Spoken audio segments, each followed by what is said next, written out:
professor at Kamazuma Township in Harare back in the 1980s, now working with the ISOA, International Stability Operations Association. My question is, I kind of agree that we should drop the sanctions, but the big issue in Zimbabwe, Mr. Moore sort of addressed this early on, was that there's a political situation that is so horrendous that you really cannot guarantee that the rule of law will apply.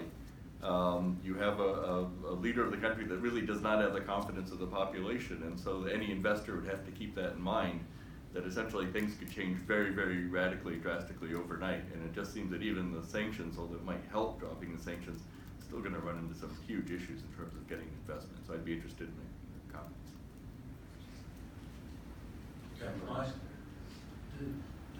Doug, to repeat my specific, but make it more general on sanctions. If you look at the history of sanctions, I've studied sanctions and had my assistants helping me with this for years.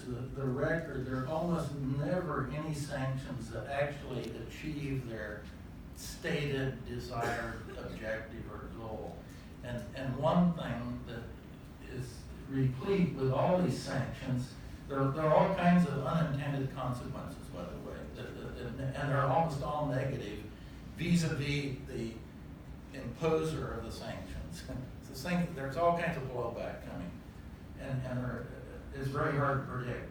The one thing that is predictable, and you can see this going on in Venezuela right now, and that is you put the sanctions on, or Iran, in any place you go, and they just dig in.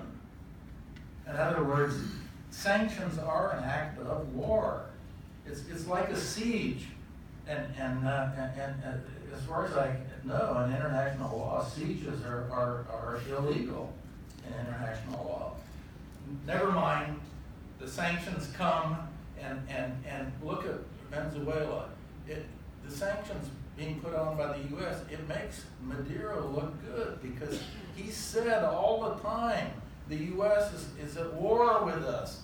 The reason the economy is going down is because of the U.S. and sanctions. Of course, we know the socialist Chavismo policies they have are the reasons this economy is going down. Never mind, his base believes it's because the war with the United States has caused them to go down. So the record is just terrible, unbelievably bad.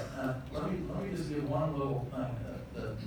Bob Mandel, Nobel laureate, a good friend of mine, pointed out to me something called the Afghan effect. So, and the Afghan effect, he uses this to illustrate everything in the international economy, everything's connected to everything else. There is nothing that's disconnected. We're all connected.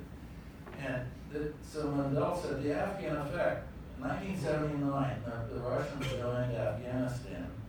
Of course, Brzezinski, one of the big elites in Washington, was the national security advisor of President Carter. He said we got to put sanctions on Russia for being bad.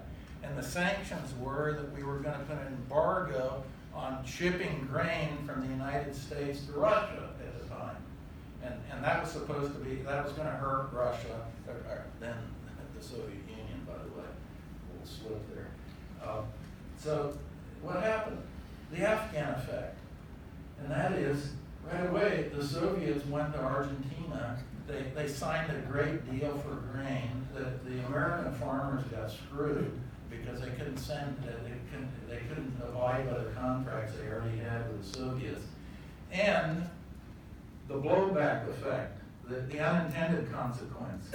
The junta was in power in Argentina at the time. It was a huge economic boom that was created in Argentina, supposedly our enemies at the time, the junta, because of the sanctions.